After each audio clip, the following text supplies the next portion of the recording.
நான் பெங்களூர்ல இருந்து திண்டுக்கலுக்கு போய்கிட்டு இருந்தேன். காலையில ஒரு 11 மணிக்கு பஸ் ஏறினேன்.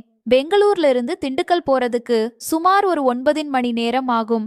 எனக்கு ட்ரெயின்ல பயணம் செய்யறது சுத்தமா பிடிக்காது. அதனால நான் எப்பவுமே பஸ்ல போக தான் விரும்புவேன்.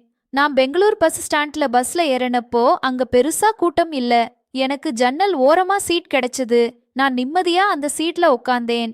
ஆனா என்னோட மனசுல ஒரு பெரிய கவலை இருந்துச்சு. என்னோட கணவருக்கு சில வருஷத்துக்கு முன்னாடி பெங்களூருக்கு டிரான்ஸ்பர் கிடைச்சிச்சு. அவர் அங்கேயே தங்கி வேலை பார்க்க முடிவு பண்ணிட்டாரு. அவர் முதல் முறையா வீட்டில இருந்து அவரோட பொருட்களை எல்லாம் எடுத்துட்டு கிளம்புறப்போ நான் அவர்கிட்ட கேட்டேன், நானும் உங்க கூட வந்துடவான்னு சொல்லி. அதுக்கு அவர் என்கிட்ட சொன்னாரு, அனிதா, கவலைப்படாத, சில மாசங்கள்ல நான் அங்கேயே செட்டில் ஆகிருவேன். அதுக்கப்புறமா உன்னை கூட்டிட்டு போயிருவேன்னு சொல்லி என்ன பேசி சமாதானப்படுத்தினாரு. ஆனா அவர் சொன்ன மாதிரி ஒரு முறை கூட என்னை வந்து கூட்டிட்டு போகவே இல்ல. நானும் பல தடவை அவர்கிட்ட சொல்லிட்டேன், என்னால இங்க தனியா இருக்க முடியாது. நாம 2 பேரும் கணவன் மனைவி தனித்தனியா வாழ்றது சரியில்லைன்னு சொல்லி புரிய வைக்க முயற்சி செஞ்சேன். ஆனா அவர் என்னோட பேச்ச கேட்கவே தயாரா இல்ல. அவர் பெங்களூருக்கு போனதுக்கு அப்புறமா அவரோட நடத்தை மெதுவா மாற ஆரம்பிச்சது. ஆரம்பத்துல வாரத்துக்கு ஒரு முறை என்ன வர சொல்லுவாரு. அதுக்கப்புறமா மாசத்துக்கு ஒரு முறை. இப்போ 6 மாசத்துக்கு ஒரு முறை தான் என்ன கூப்பிடுவாரு. இதுக்கப்புறமா என்னோட உறவினர்கிட்ட இருந்து எனக்கு ஒரு அதிர்ச்சியான செய்தியும் கிடைச்சிச்சு. பெங்களூர்ல என்னோட கணவர் வேறொரு பெண்ணை கல்யாணம் பண்ணிக்கிட்டு அவங்க கூட வாழ்ந்துட்டு வராராம். இத கேட்டு நான் ரொம்பவே வருத்தப்பட்டேன். கோவமும் வந்துச்சு. அதனால உண்மையை தெரிஞ்சுக்கிறதுக்காக பெங்களூருக்கு போக முடிவு பண்ணேன். அங்க போனதுக்கு அப்புறமா நான் ரகசியமா விசாரிச்சேன். நான் கேட்டது உண்மைதான்னு எனக்கு தெரிய வந்துச்சு. என்னோட கணவர் உண்மையிலேயே வேற ஒரு பொண்ணு கூட வாழ்ந்துட்டு இருக்கிறாரு. அவங்களுக்கு ஒரு குழந்தையும் பிறந்திருக்கு. இது எல்லாத்தையுமே நான் தூரத்துல இருந்து பார்த்தேன். அவரை சந்திக்கவோ பேசவோ எனக்கு விருப்பமே இல்ல. ஏன்னா அவரை சந்திக்கிறதுனால எதுவுமே நடக்காதுன்னு நான் நினைச்சேன். நான் ரொம்பவே ஏமாற்றம் அடைஞ்சேன். ஒரு நாள் கண்டிப்பா என்னோட கணவர் அவர் கூட என்ன கூட்டிட்டு போயிருவாரு அப்படிங்கிற நம்பிக்கையில எத்தனை வருஷங்களை கழிச்சேன். ஆனா அவர் எனக்கு செஞ்ச துரோகத்தை பார்த்தப்போ என்னோட மனசே உடைஞ்சு போச்சு. நான் என்னோட சீட்ல தனியாதான் உட்கார்ந்திருந்தேன். என்னோட சீட்டு 2 பேர் உட்காரக்கூடியது. ஆனா பஸ்ல போதுமான இடை இருந்ததுனால கொஞ்ச நேரம் என்னோட இருக்கை காலியாதான் இருந்துச்சு. அடுத்த ஒரு பஸ் ஸ்டாப்ல பஸ் நின்னுச்சு. சில பேர் ஏறுனாங்க. அவங்கள ஒரு ஆண் என்னோட பக்கத்துல வந்து உட்கார்ந்தாரு. நான் பஸ் ஏறி ரொம்ப நேரம் ஆகிருச்சு. எனக்கு ரொம்பவே சோர்வாவும் இருந்துச்சு. மதியம் 3 மணி ஆகிருக்கும். எனக்கு தாகமும் எடுத்துச்சு. அதனால என்னோட பையில இருந்து தண்ணீர் பாட்டில எடுத்தேன். ஆனா பாட்டில தண்ணீர் தீந்துருச்சு. நான் பாட்டில திரும்பவும் உள்ள வைக்கும் போது என்னோட பக்கத்துல இருந்த அந்த நபர் எனக்கு தண்ணி வேணும், ஆனா என்னோட பாட்டில தண்ணி தீந்துருச்சு அப்படிங்கறத பார்த்தாரு. அவரு, மேடம், உங்களுக்கு தண்ணி வேணுமான்னு கேட்டாரு. நான் எதுவுமே சொல்லல. ஆனா அவர் தன்னோட கைப்பையில இருந்து ஒரு தண்ணீர் பாட்டில எடுத்து என்னோட கையில கொடுத்தாரு. நான் கொஞ்சம் தண்ணீர் குடிச்சிட்டு பாட்டில அவர்கிட்ட திருப்பி கொடுத்துட்டேன். நான் அவருக்கு நன்றியும் சொன்னேன். இப்போ மாலை 7 மணி ஆகியிருக்கும். பஸ் வேகமா போய்கிட்டு இருந்துச்சு. நான் அவர்கிட்ட நீங்க எங்க போறீங்கன்னு கேட்டேன். அவரு நான் திண்டுக்கலுக்கு போறேன்னு சொன்னாரு. ஓ, நானும் திண்டுக்கலுக்கு தான் போறேன். இத கேட்டதும் அவருக்கு லேசான ஆச்சரியமும் ஏற்பட்டுச்சு. அவரோட முகத்துல லேசான புன்னகையும் இருந்துச்சு. அவர் பெங்களூர்ல வேலை செய்யறாருன்னு, இன்ஜினியர் அப்படின்னு சொன்னாரு. குளிர்காலம் அப்படிங்கறதுனால ஈவினிங் குளிர் அதிகமா இருந்துச்சு. நான் என்னோட ஜன்னல் கண்ணாடிய மூடினேன். ஆனா சில பயணிகள் ஜன்னல்களை திறந்து வச்சிருந்தாங்க. அதனால குளிர்காற்று பசுக்குள்ள வந்துச்சு. எனக்கு ரொம்பவே குளிர ஆரம்பிச்சது. நான் சுடிதார் போட்டிருந்தேன். ஆனா அவசரத்துல ஷால் கொண்டு வர மறந்துட்டேன். அத பத்தி ரொம்பவே வருத்தப்பட்டேன். இப்போ நைட் 10 மணி ஆகியிருந்துச்சு. குளிர் இன்னுமுமே அதிகமாகிருச்சு. பஸ்ல இருந்த விளக்குகள் எல்லாம் அணைக்கப்பட்டிருந்துச்சு. நான் குளிரால நடுங்கிக்கிட்டு இருந்தேன். என்னோட பக்கத்துல உட்கார்ந்திருந்த அந்த நபர் தன்னோட கையில இருந்த ஒரு ஷாலை எடுத்து எனக்கு போத்தி விட்டாரு. என்ன பார்த்ததும் அவருக்கு எனக்கு குளிருதுன்னு சொல்லி புரிஞ்சிருக்கு. ஆனா அவர் எதுவுமே சொல்லல. இவ்வளவு நீண்ட பயணத்துக்கு போயிட்டு வந்து ஷால் கொண்டு வர மறந்துட்டேன்னு எனக்கு நானே கோவப்பட்டேன். நைட் ஒரு 11 மணி அளவுல பஸ் ஒரு ஹோட்டல்ல நின்னுச்சு. நைட் ஒரு 11 மணி இருக்கும். அப்ப பஸ் ஒரு ஹோட்டல்ல நின்னுச்சு. நான் சூடா டீ குடிச்சு கொஞ்சம் சூடாவேன் அப்படின்னு முடிவு பண்ணேன். டீ வாங்குறப்போ அந்த நபரும் கீழே இறங்கினாரு. அவர் என்னோட பக்கம் பார்த்தாரு. நான் அவரோட பக்கத்துல போயிட்டு லேசா சிரிச்சிட்டு, நீங்க டீ குடிக்கிறீங்களான்னு கேட்டேன். அவரும் சரின்னு சொல்லி சொன்னாரு. அதனால நான் அவருக்காக டீ ஆர்டர் பண்ணேன். நாங்க 2 பேரும் ஒன்னா டீ குடிச்சோம். கொஞ்சம் பேசணும். டீ குடிச்சதுக்கு அப்புறமா திரும்பவும் பஸ்ல உக்காந்தோம். எங்களோட பஸ் கிளம்புச்சு. ஆனா இப்பவும் நைட் 12 மணி ஆகிருச்சு. குளிர் இன்னுமுமே அதிகமாயிருச்சு. எனக்கு திரும்பவும் குளிர ஆரம்பிச்சது. அந்த நபர், மேடம் உங்களுக்கு ஆட்சேபனை இல்லைன்னா என்னோட ஷாலை உங்களுக்கு தரலாம்னு சொன்னாரு. அவரு தன்னோட ஷாலை கழட்டி என்னோட பக்கம் நீட்டினாரு. நான் அதை வாங்க மறுத்தேன். ஏன்னா அவருக்கும் குளிரும் இல்லையா, அவருக்கு அது சரியா இருக்காதுன்னு நினைச்சேன். ஆனா அவர் ரொம்பவே வற்புறுத்தினாரு. நான், நீங்க எனக்கு ஷால் கொடுக்குறீங்க, ஆனா உங்களுக்கும் குளிருதேன்னு கேட்டேன். அவர் சிரிச்சுக்கிட்டே பரவாயில்ல, நான் அட்ஜஸ்ட் பண்ணிக்குவேன்னு சொன்னாரு. அதுக்கப்புறமா நானும் இல்ல, நீங்களே வச்சுக்கோங்கன்னு சொன்னேன். கொஞ்ச நேரம் கழிச்சு நான் அங்க குளிர்ல நடுங்கிக்கிட்டு இருந்தேன். அப்ப அவரு, மேடம் உங்களுக்கு ஆட்சேபனை இல்லைன்னா நாம 2 பேரும் இந்த ஷாலை பாதியா பூத்திக்கலாமான்னு கேட்டாரு. இப்படி நம்ம செஞ்சா 2 பேருக்கும் கொஞ்சம் குளிர் குறையும்னு சொன்னாரு. நான் கொஞ்ச நேரம் யோசிச்சுட்டு சரின்னு சொல்லி சொன்னேன். ஏன்னா இப்போ குளிர தாங்கவே முடியல. அவரோட ஷால்ல பாதிய கழட்டி எனக்கு கொடுத்தாரு. அவர் கொஞ்சம் பக்கத்துல வந்து நெருங்கி உட்கார்ந்தாரு. நானும் கொஞ்சம் பக்கமா சாஞ்சு வந்தேன். நாங்க 2 பேரும் ஷாலை பாதியா போத்திக்கிட்டோம். பயணம் திரும்பவும் ஆரம்பிச்சது. இப்போ 1 மணி ஆயிருச்சு.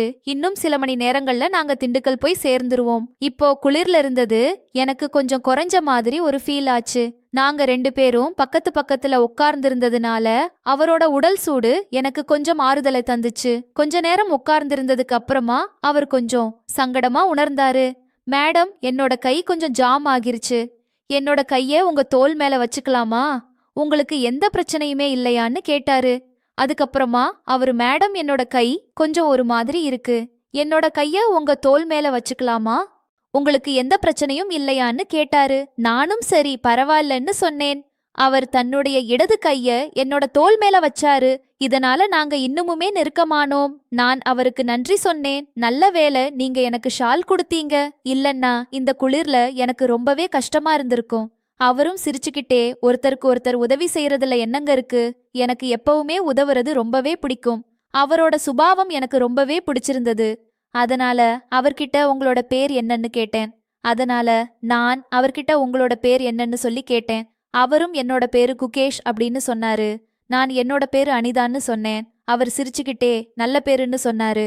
நானும் கொஞ்சம் வெட்கப்பட்டுக்கிட்டு தேங்க்யூன்னு சொல்லி சொன்னேன். நாங்க ரொம்பவே நெருக்கமா உட்கார்ந்திருந்ததுனால சுத்தி இருந்தவங்களுக்கு நாங்க கணவன் மனைவி மாதிரி தோணுச்சு.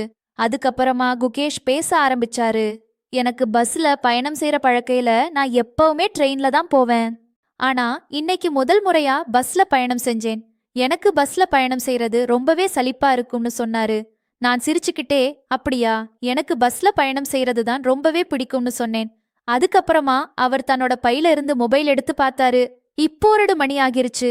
இன்னும் கொஞ்ச நேரத்துல வண்டி திண்டுக்கலுக்கு போகிறோம்னு சொன்னாரு. அவரோட முகத்துல லேசான ஒரு சோர்வு இருந்துச்சு. ஆனா அப்படியும் அமைதியாவும் மகிழ்ச்சியாவும் இருந்தாரு. அவரோட மொபைல்ல பாடல் போட்டு ப்ளூடூத் மூலமா கேட்க ஆரம்பிச்சாரு. கொஞ்ச நேரம் பாடல் கேட்டதுக்கு அப்புறமா அவர் என்னோட பக்கம் திரும்பி அனிதான்னு கூப்பிட்டாரு. வண்டியோட லேசான சத்தத்தை கேட்டதும் எனக்கு தூக்கம் வந்துச்சு. அவரோட தோள் மேல தலை வச்சு ஒரு பாதுகாப்பு, ஒரு அமைதியா உணர்ந்தேன். கொஞ்ச நேரம் கழிச்சு வண்டி திண்டுக்கல் வந்துருச்சு. அவர் என்னை லேசா கூப்பிட்டு எழுப்பினாரு. ஆனா என் தூக்கம் மிகவும் ஆழமா இருந்துச்சு. நான் எழும்பவே இல்ல.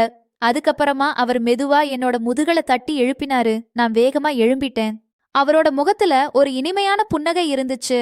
அவரும், சாரி திண்டுக்கல் வந்துருச்சு, நீங்க ரொம்பவே ஆழ்ந்த தூக்கத்துல இருந்தீங்க, அதனால எழுப்பலன்னு சொன்னாரு. உங்களோட ஸ்டாப்ப தவற விட்டுட்டீங்களான்னு கேட்டாரு. நான் அவரை பார்த்து சிரிச்சுக்கிட்டே, தேங்க்யூ, நல்ல வேலை நீங்க என்னை எழுப்புனீங்க, இல்லன்னா நிஜமாவே எனக்கு பிரச்சனை ஏற்பட்டிருக்கும்னு சொன்னேன். அவர் என்கிட்ட நீங்க எங்க இறங்கணும்னு கேட்டாரு. நான் அந்த ஸ்டாப்ல இறங்கணும்னு சொன்னேன். இத கேட்டதும் அவர் சற்று அதிர்ச்சி அடைஞ்சாரு. உண்மையிலேயே என்ன கேட்டாரு. நான் சிரிச்சுக்கிட்டே, ஆமா உண்மையிலேயே நானும் அங்கதான் இறங்கணும்னு சொன்னேன். இப்போ எனக்கு கொஞ்சம் விசித்திரமாதான் இருந்துச்சு, எங்களோட பயணம் எவ்வளவு ஒத்துமையா இருக்குன்னு. சுமார் அதிகாலை 3 மணி அளவுல பஸ் ஸ்டாப்ல நின்னோம். நாங்க 2 பேரும் கீழே இறங்கணும். எங்கும் ஆழ்ந்து அமைதியா இருந்துச்சு. ரோட்ல எந்த வண்டியுமே பார்க்க முடியல. நான் இங்க இருந்து ஆட்டோ பிடிச்சு வீட்டுக்கு போயிருவேன்னு முடிவு பண்ணேன். ஆனா அந்த நேரத்துல ஆட்டோ கிடைக்கிறது ரொம்பவே கஷ்டம். கோகேஷ் இன்னும் என்னோட பக்கத்துல நின்னுட்டு இருந்தாரு. நான், நீங்க எங்க போகணும்னு கேட்டேன். உங்க காலனி எதுன்னு கேட்டாரு. அவர், இல்ல என்னோட வீடு இங்க பக்கத்துல தான் இருக்கு, ஆட்டோ கிடைக்கிற வரைக்கும் உங்க கூட நிக்கிறேன் அப்படின்னு சொன்னாரு. அவரோட இந்த வார்த்தை எனக்கு ரொம்பவே மரியாதையை கொடுத்துச்சு. நான் அவருக்கு சிரிச்சுக்கிட்டே தேங்க்யூன்னு சொல்லி சொன்னேன். இப்போ மணி சுமார் 3:30 மணி ஆகிருச்சு. அப்பவும் ஆட்டோ கிடைக்கவே இல்ல. வேற எந்த வாகனமும் இல்ல. இதுக்கப்புறமா அவர், அனிதா உங்களுக்கு எந்த பிரச்சனையும் இல்லைன்னா நீங்க என்னோட வீட்டுக்கு வருவீங்களா? என்னோட வீடு இங்க பக்கத்துல தான் இருக்கு. இங்க ரொம்ப நேரம் நிக்கிறது எனக்கு பாதுகாப்பா தெரியலன்னு சொன்னாரு. நானும் கொஞ்ச நேரம் யோசிச்சிட்டு அவர் கண்ணியமானவராவும் அவரோட நடத்த ரொம்பவே நல்லதாவும் இருந்துச்சு. நான் அவரை நம்பி சரி போகலாம்னு முடிவு பண்ணேன். நாங்க 2 பேரும் அவங்களோட பேக் எடுத்துக்கிட்டு நடக்க ஆரம்பிச்சோம். சாலையோட அமைதியில நாங்க 2 பேரும் அதிகம் பேசிக்கவே இல்ல. ஆனா அவரோட நடக்கிறது ஒரு நிம்மதியா எனக்கு கிடைச்சது. கொஞ்ச தூரம் நடந்ததுக்கு அப்புறமா நாங்க ஒரு சாதாரண வீட்டுக்கு முன்னாடி போனோம். அவரு தன்னோட பையில இருந்து சாவி எடுத்து கதவை திறந்தாரு. அதுக்கப்புறமா நாங்க 2 பேரும் உள்ள போனோம். அவரோட வீடு ரொம்ப பெருசு இல்ல, ஆனா 2 ரூம் இருக்க ஒரு சின்ன ஒரு சுத்தமான வீடு. அவரு அனிதா, என்னோட வீட்டுக்கு உங்களை வரவேற்கிறேன்னு சொன்னாரு. நான் இங்க கொஞ்ச நாள் தான் இருப்பேன். என்னோட வேலை பெங்களூர்ல தான் அதிகம். அதனால சில நாட்கள் பெங்களூர்ல, சில நாட்கள் இங்கே இருப்பேன்னு சொன்னாரு. நான் உங்க வீடு ரொம்பவே நல்லா இருக்கு அப்படின்னு சொன்னேன். அதை கேட்ட அவரும் நன்றி அனிதான்னு சொன்னாரு. அனிதா, நீங்க படுக்கையில தூங்குங்க, நான் சோப்பால தூங்குறேன்னு சொன்னாரு. நான் உடனடியா இல்ல, நீங்க உங்க படுக்கையில தூங்குங்க, நான் சோப்பால தூங்குறேன்னு சொன்னேன். அவர் பிடிவாதமா அப்படியெல்லாம் இல்ல, நீங்க என்னோட வீட்டுக்கு விருந்தாளின்னு சொன்னாரு. நான் விட்டு கொடுத்து நீங்க படுக்கையில தூங்கலனா எனக்கு நல்லா இருக்காதுன்னு சொன்னேன். குகேஷன் தன் பேச்ச கேக்குறபடி சொன்னாரு. நாங்க 2 பேரும் அவங்க இடத்துல தூங்கணும். பயண களைப்பு காரணமா எனக்கு விரைவா தூக்கம் வந்துச்சு. அந்த நைட் நடந்த சம்பவங்களும் அவரோட நாகரிகமான சுபாவமும் என்னோட மனசுல ஒரு தனிப்பட்ட நேர்மையான தாக்கத்தை ஏற்படுத்தி இருந்துச்சு. இப்போ நான் கண்விழிச்சப்போ நான் சுத்திலும் பார்த்தேன். எதிர்ல சுவர்ல ஒரு கடிகாரம் தொங்கிட்டு இருந்துச்சு. காலை 9 மணி ஆகிருச்சு. குகேஷ் எழுந்துட்டாரு. வீட்ல சில சுத்தம் செய்யும் பணிகளை செஞ்சுட்டு இருந்தாரு. அவர் என்னோட பக்கம் பார்த்து குட் மார்னிங் அப்படின்னு சொன்னாரு. அவர் என்ன பார்த்து குட் மார்னிங்னு சொல்லிட்டு பாத்ரூம் இந்த பக்கம் தான் இருக்குன்னு சொல்லி சைகை காட்டினாரு. நான் பாத்ரூம்ல இருந்து பிரஷ் ஆயிட்டு வெளியே வந்தப்போ என்ன அறியாமலேயே குகேஷ பார்த்து சில நிமிடங்கள் அவரோட பார்வையில தொலைஞ்சு போயிட்டேன். அவர் சட்டைய கழட்டிட்டு பனியன் மட்டுமே போட்டிருந்தாரு. அவரோட உடல் மிகவுமே கவர்ச்சியா இருந்துச்சு. ஒருவேளை அவர் ஜிம்முக்கு போவாரா இருக்கும். அவரோட வசீகரிக்கும் உடலை பார்த்து நான் சில கணங்கள் அவரை பார்த்துக்கிட்டே இருந்தேன். அவர் என்னோட பார்வைய பிடிச்சுக்கிட்டு சிரிச்சுக்கிட்டே, அனிதா, நீங்க டீ குடிக்கிறீங்களா இல்ல காபி குடிக்கிறீங்களான்னு கேட்டாரு. நான் டீ குடிப்பேன்னு சொன்னேன். அவர் உடனே ஒரு அற்புதமான டீய தயாரிச்சாரு. உண்மையிலேயே அந்த டீ ரொம்பவே நல்லா இருந்துச்சு. நானும் அந்த டீய வாங்கி குடிச்சிட்டு ரொம்பவே நல்லா இருக்குன்னு சொன்னேன். இதுக்கப்புறமா நான் கிளம்பணும்னு சொன்னேன். நேத்து நைட்ட உங்க வீட்ல தங்க இடம் கொடுத்ததுக்கு உங்களுக்கு ரொம்பவே நன்றின்னு சொன்னேன். ஆனா அவர் சிரிச்சுக்கிட்டே, அப்படியெல்லாம் ஒண்ணும் இல்லை, நீங்க இங்க தங்குனது எனக்கு ரொம்பவே சந்தோஷம். நான் அவருக்கு திரும்பவும் நன்றி தெரிவிச்சேன். நான் கிளம்ப தயாரிட்டு இருந்தப்போ விதி இருந்தா நாம திரும்பவும் சந்திப்போம்னு சொன்னேன். அவர் சிரிச்சுக்கிட்டே, ஆமா நிச்சயமா, அதுக்கப்புறமா நான் உங்களோட போன் நம்பர் எனக்கு கிடைக்குமான்னு கேட்டேன். அவர் நிச்சயமான்னு சொல்லிட்டு அவரோட நம்பரை கொடுத்தாரு.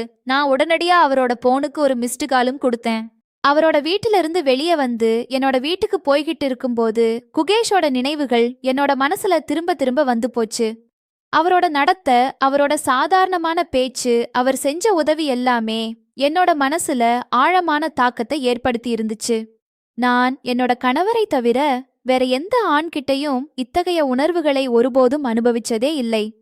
ஆனா குகேஷோட சுபாவத்தில எனக்கு ஒரு தனிப்பட்ட கவர்ச்சி ஏற்பட்டுச்சு. 2 நாட்களுக்கு அப்புறமா குகேஷ் நான் போன்ல கூப்பிட்டேன். அவர் எங்க இருக்கீங்க? நான் இன்னைக்கு வீட்ல தான் இருக்கேன், ஓய்வு எடுத்துட்டு இருக்கேன். என்ன ஆச்சுன்னு சொல்லி கேட்டாரு. நான் ஒண்ணும் இல்ல, உங்க ஞாபகம் வந்துச்சு, அதனாலதான் போன் பண்ணேன்னு சொன்னேன். அவர் சிரிச்சுக்கிட்டே, சரி, பிறகு எங்கேயாவது சந்திப்போம்னு சொன்னாரு. நான் அவரை எங்க வீட்டுக்கு பக்கத்துல இருக்க ஒரு பார்க்ல சந்திக்கலாம்னு சொல்லி சரின்னு சொன்னேன். நான் சொன்ன நேரத்துல கொஞ்ச நேரத்துக்கு முன்னாடியே அந்த பார்க்குக்கு போயிட்டேன். கொஞ்ச நேரம் கழிச்சு குகேஷ் வந்தாரு. அவரை பார்த்ததும் என்னோட இதயம் கொஞ்சம் வேகமா துடிச்சிச்சு. ஏன்னா அவர் ஜீன்ஸ் மட்டும் டிஷர்ட் போட்டிருந்தாரு. அவர் ரொம்பவே ஹேண்ட்ஸமா இருந்தாரு. அவர் என்ன பார்த்ததும் சிரிச்சுக்கிட்டே எப்படி இருக்கீங்கன்னு கேட்டாரு. நானும் சிரிச்சுக்கிட்டே நீங்க ரொம்ப ஹேண்ட்ஸமா இருக்கீங்கன்னு சொன்னேன். அதுக்கப்புறமா நாங்க 2 பேரும் அந்த பார்க்ல உட்காந்து கொஞ்ச நேரம் பேசிக்கிட்டே இருந்தோம். அவரு அனிதா, நீங்க தனியாவா இருக்கீங்கன்னு கேட்டாரு. நானும் ஆமா, நான் தனியா தான் வாழ்றேன்னு சொன்னேன். என்னோட கணவர் பெங்களூர்ல இருக்காரு. ஆனா அவர் என்ன ரொம்பவே ஏமாத்திட்டாரு. நான் அவருக்கு என்னோட வாழ்க்கையில எல்லா விஷயத்தையுமே சொன்னேன். அவர் என்னோட கதையை அமைதியா கேட்டாரு. அவரோட முகத்துல துக்கமும் அனுதாபமும் தெளிவா தெரிஞ்சிச்சு. பேசிக்கிட்டு இருந்தப்பவே 3 மணி நேரம் ஆச்சு. நான் குகேஷ் கிட்ட நீங்க எங்க சாப்பிடுறீங்கன்னு கேட்டேன். அவரும் அடடா, நான் இன்னும் எதையும் முடிவு செய்யலன்னு சொன்னாரு. நான் அப்படின்னா இன்னைக்கு என்னோட வீட்டுக்கு வாங்கன்னு சொன்னேன். அவர் சிரிச்சுக்கிட்டே சரி, நான் ஈவினிங் வரேன்னு சொன்னாரு. இதுக்கிடையில நாங்க ஒருத்தருக்கு ஒருத்தர் பார்த்து மீட் பண்ணிக்கிட்டு அங்க இருந்து கிளம்பிட்டோம். ஈவினிங் ஒரு 6:30 மணி இருக்கும். அவரை ஃபோன் பண்ணி வீட்டுக்கு வரீங்களான்னு கேட்டேன். அவரும் நிச்சயமா வரேன்னு சொன்னாரு. சரியா ஒரு 7 மணிக்கு குகேஷ் என்னோட வீட்டுக்கு வந்தாரு. நான் அவரை உள்ள வர சொல்லி ஏற்கனவே உணவு சமைச்சு வச்சிருந்தேன். இதுக்கப்புறமா நாங்க 2 பேரும் ஒன்னா உட்கார்ந்து சாப்பிட ஆரம்பிச்சோம். அன்னைக்கு நான் கொஞ்சம் கிளாமரா சாரி கட்டியிருந்தேன். சாப்பிட்டதுக்கு அப்புறமா நாங்க 2 பேரும் சோபால உட்கார்ந்து பேசிக்கிட்டே இருந்தோம். திடீர்னு குகேஷ் இந்த புடவை உங்களுக்கு ரொம்பவே அழகா இருக்குன்னு சொன்னாரு. அவரோட இந்த பாராட்ட நான் கேட்டு சிரிச்சுக்கிட்டே சொன்னேன். அப்படியா உண்மையிலேவான்னு கேட்டேன். இதுக்கப்புறமா நாங்க 2 பேரும் பேசிக்கிட்டே இருந்தோம். பேச்சோட நடுவுல நான் என்னோட போனை எடுத்து அவர்கிட்ட கொடுத்து, என்னோட போன்ல ஒரு ஆஃப் இருக்கு, அந்த ஆப்பை என்னால இன்ஸ்டால் பண்ணவே முடியல, எனக்கு நீங்க அதுக்கு உதவுறீங்களான்னு கேட்டேன். அவரும் தாங்க நான் சரி செய்யறேன்னு சொன்னாரு. அவர் என்னோட பக்கத்துல வந்து உட்கார்ந்து சில நொடிகள் என்னோட போனை சரி செஞ்சாரு. இத நான் பார்த்து மிகவுமே ஆச்சரியப்பட்டேன். நாங்க ஒருத்தருக்கு ஒருத்தர் ரொம்பவே பக்கத்துல உட்கார்ந்திருந்தோம். குகேஷ், அனிதா, அன்னைக்கு நீங்க என்னோட பயணம் செஞ்சப்போ எனக்கு ரொம்பவே பிடிச்சிருந்ததுன்னு சொன்னாரு. நானும் ஆமா, அந்த நைட்டை எனக்கு மறக்கவே முடியாதுன்னு சொன்னேன். எங்களோட கண்கள் சந்திச்சது. அவர் மெதுவா தன்னோட கையை என்னோட கை மேல வச்சாரு. அவர் என்னோட கண்களை பார்த்துக்கிட்டே இருந்தாரு. என்னோட முகத்துக்கு ரொம்ப பக்கமா வந்து குகேஷ் மெதுவா தன்னோட முகத்தை நோக்கி கொண்டு வந்தாரு. நாங்க 2 பேரும் அந்த தருணத்துல தொலைஞ்சு போயிட்டோம். அவரை நான் தெரிஞ்ச வரைக்கும் அவரோட சுபாவத்தோட தீவிரமாவும் நெருக்கமும் எனக்கு பிடிச்சிருந்தது. அதனால அவருக்கு இவ்வளவு பக்கத்துல வர்றதுக்கு எந்த தயக்கமுமே இல்ல. கொஞ்ச நேரம் கழிச்சு நாங்க பிரிஞ்சிட்டோம். நான் அவரோட கண்ணுல இருந்து ஒரு விஸ்திரமான தயக்கத்தையும் கவலையையும் பார்த்தேன். அவரு மன்னிக்கணும் அனிதா, நான் உணர்ச்சி வசப்பட்டேன், அதனாலதான் அப்படி நடந்துகிட்டேன்னு சொன்னாரு. அவரோட குரல்ல உண்மை இருந்துச்சு. அவரோட முகத்துல கொஞ்சம் கவலையும் தெளிவா இருந்துச்சு. நான் மெதுவா சிரிச்சுக்கிட்டே சொன்னேன், பரவாயில்ல குகேஷ், உண்மையிலேயே நடந்தது எனக்கும் பிடிச்சிருந்தது. அவர் உண்மையிலேயுமா என்றார். இரவு 10 மணி ஆகிருச்சு. நாங்க ஒருத்தருக்கு ஒருத்தர் ரொம்பவே நெருக்கமா இருந்தோம். அந்த நைட்டு என்னோட ரூம்ல ஒரு பெரிய புயல் வந்தது மாதிரி இருந்துச்சு. நாங்க 2 பேரும் அந்த புயல்ல அடிச்சுக்கிட்டு போயிட்ட மாதிரி இருந்துச்சு. நாங்க நைட் முழுக்க 4 மணி வரைக்கும் கண் முழிச்சிருந்தோம். ஆனா அதுக்கப்புறமா எப்ப தூங்கணும்னே தெரியல. காலையில 8 மணிக்கு நான் எழுந்தப்போ என் மேல ஒரு போர்வம் மட்டுமே இருந்துச்சு. நைட் நடந்த எல்லாமே எனக்கு நினைவுக்கு வந்துச்சு. எனக்கு ரொம்பவே வெட்கமாவும் இருந்துச்சு. குகேஷ் என்னோட பக்கத்துல தூங்கிட்டு இருந்தாரு. நான் வேகமா குளியல் அறைக்கு போனேன். கொஞ்ச நேரம் கழிச்சு நான் வெளியே வந்து குகேஷ் எழுப்ப ஆரம்பிச்சேன். நான் கூப்பிட்டதை கேட்டதுமே உடனே கண் முழிச்சிட்டாரு. அதுக்கப்புறமா எங்களுக்காக டீ தயாரிச்சேன். எதுவுமே பேசாம நாங்க ஒருத்தருக்கு ஒருத்தர் பார்த்துக்கிட்டே டீ குடிச்சோம். டீ குடிக்கிறப்போ குகேஷ் லேசா சிரிச்சுக்கிட்டே நன்றின்னு சொன்னாரு. நான் கொஞ்சம் அதிர்ச்சியாகி, எதுக்காக இப்ப நன்றி எல்லாம் சொல்றீங்கன்னு கேட்டேன். அவர் சிரிச்சுக்கிட்டே அந்த அழகான இரவு பொழுதை எனக்கு கொடுத்ததுக்காகன்னு சொன்னாரு. அவருடைய இந்த வார்த்தைய கேட்டு எனக்கு இன்னுமுமே வெக்கம் அதிகமாச்சு. கொஞ்ச நேரம் கழிச்சு குகேஷ் புறப்பட தயாரா இருந்தாரு. கிளம்புறதுக்கு முன்னாடி என்ன பார்த்து நீ ஓகேவா அப்படின்னு கேட்டாரு. நானும் தலைய செஞ்சுட்டு ஆமான்னு சொன்னேன். ஆனா அவர் போனதுக்கு அப்புறமா என்னோட மனசுல பல எண்ணங்கள் தோன்ற ஆரம்பிச்சது. என்னோட கணவரோட துரோகம் காரணமா அவர்கிட்ட இருந்து உறவை துண்டிக்க முடிவை நான் எடுத்திருந்தேன். குகேஷோட ஆளுமையும் பாசமும் என்னோட மனசுல அவருக்காக ஒரு தனி இடத்தை ஏற்படுத்தி இருந்துச்சு. அவர் என்னை ஒருபோதும் ஏமாத்த மாட்டாருன்னு எனக்கு உறுதியா இருந்துச்சு. 2 நாட்களுக்கு அப்புறமா குகேஷ் கிட்ட இருந்து போன் வந்துச்சு. அவரோட குரல்ல சந்தோஷம் இருந்துச்சு. அவரு, அனிதா, இன்னைக்கு ஈவினிங் வீட்டுக்கு வரியா? நாளைக்கு எனக்கு லீவு, நம்ம நிதானமா பேசலாம், சாப்பிடலாம், நீ விரும்புனா இரவும் தங்கலாம்னு சொன்னாரு. அவருடைய இந்த வார்த்தை என்ன கொஞ்ச நேரம் சிந்திக்க வச்சது. இந்த யோசனை என்னோட மனசுல கொஞ்சம் தயக்கத்தை ஏற்படுத்துச்சு. ஆனா என்னோட மனசுல இருக்கிறத சொல்றதுக்கு இது ஒரு வாய்ப்பா இருக்கும்னு நான் முடிவு பண்ணேன். அவர் என் கூட வாழ்க்கைய கழிக்க தயாரான்னு நான் அவன்கிட்ட கேட்பேன். ஈவினிங் எங்களோட சந்திப்பு இருந்துச்சு. அந்த நேரத்துல குகேஷ் கிட்ட திருமணத்தை பத்தி பேச போறேன். இது எனக்கு ரொம்பவே முக்கியமான தருணமா இருந்துச்சு. ஏன்னா அவரோட பதில பொறுத்துதான் என்னோட வாழ்க்கையோட அடுத்த பயணம் அமைய இருந்துச்சு. அவர் என்னை கண்டிப்பா ஏத்துக்குவாரு. நான் அவர் கூட இனிமே இருக்கக்கூடிய நாட்களை சந்தோஷமா வாழலாம்ன்ற நம்பிக்கையில அவரை சந்திக்கிறதுக்காக வீட்டிலிருந்து கிளம்பி போனேன். ஈசா.